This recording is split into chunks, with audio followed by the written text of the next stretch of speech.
This one was for Western Carolina. It was for East Tennessee State. It was for Towson. And Princeton, of course. Of course. And it also was for all of those 16 seeds over the 34 seasons of the NCAA tournament's expanded bracket era that were meant to be chewing gum on the bottom of every blue blood powerhouse team's sneakers and turned out to be just that. This was for you, Pierre Wooden, Winthrop, 0-2, probably over that 84-37 loss to Duke by now. This was history we thought we never would see. More, Virginia, of course, tops list of most humiliating first-round losses. This would be big enough to make you forget the name Chaminade, if not for the eerie coincidence that the victim of the two most unexpected results in college basketball ever were different iterations of the same program. This was history we still cannot believe we saw. Virginia, the number 1 seed in the NCAA Tournament South region, was upset by no. 16 seed UMBC, which stands for University of Maryland Baltimore County, in case you'd forgotten or never knew in the first place. Wait, that's not quite right. UMBC did not upset UVA. UMBC destroyed UVA. UMBC owned UVA. The Retrievers went into halftime in a tie game, missing a chance to take the lead by rushing their attempt at a buzzer beater, and then smoked the No.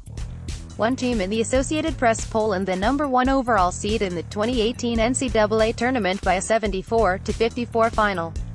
They came very close to covering the spread, in the opposite direction. UMBC had been a 21-point underdog at tip in Charlotte's Spectrum Center. This had been the wildest of college basketball seasons, but even then it seemed a 16 beating a 1 appeared entirely out of reach. The close calls that once came every few seasons in the early years of the 64-team tournament, back when the selection committee wasn't so adept at seeding the bottom of the bracket, they mostly had ceased during the past decade or so. Photos, UMBC stuns number 1 Virginia. Last year's 16 seeds lost by an average of 29.2 points. There hadn't been a single-digit decision since 2014, when Arizona beat Weber State by 9. Even as the No. 1 seeds in many cases began to weaken, as there were fewer teams like North Carolina, 09 or Duke, 01 or Kentucky, 96, it began to seem less likely than ever that a No.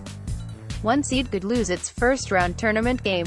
It always figured the committee would have to make a significant seeding error in one area or the other. This was true in the early days, when its members assigned a No. 16 to a 19-8 Princeton team that had beaten 19-win South Carolina, and those Tigers then went out and lost by a point to Alonzo Mourning and Georgetown. It was true when the committee in 1995-96 bought the Big Ten's reputation and assigned Purdue a No. 1 seed at 26-6, even though the Boilers had lost by a combined 32 points to Memphis and Villanova in pre-conference games. Cincinnati had gone 28-5 that year and beat its only Big Ten opponent, Minnesota, by 34 points.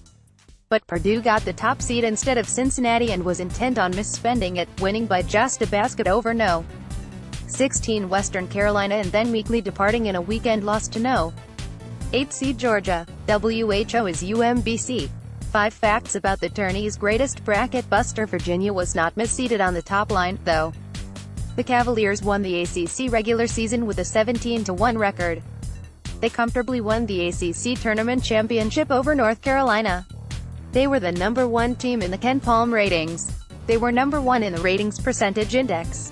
They were 31-2. UMBC was not misseeded on the bottom line. The Retrievers finished 3 games behind Vermont in the America East, the 23rd rated league out of 32. They played only 3 major opponents all season and lost them all. They lost to Maryland, which did not come close to making the tournament, by 19 points. KenPom had them at number 188. The difference was that the Retrievers played without fear, and also that Virginia's lack of overpowering offense did engender fear.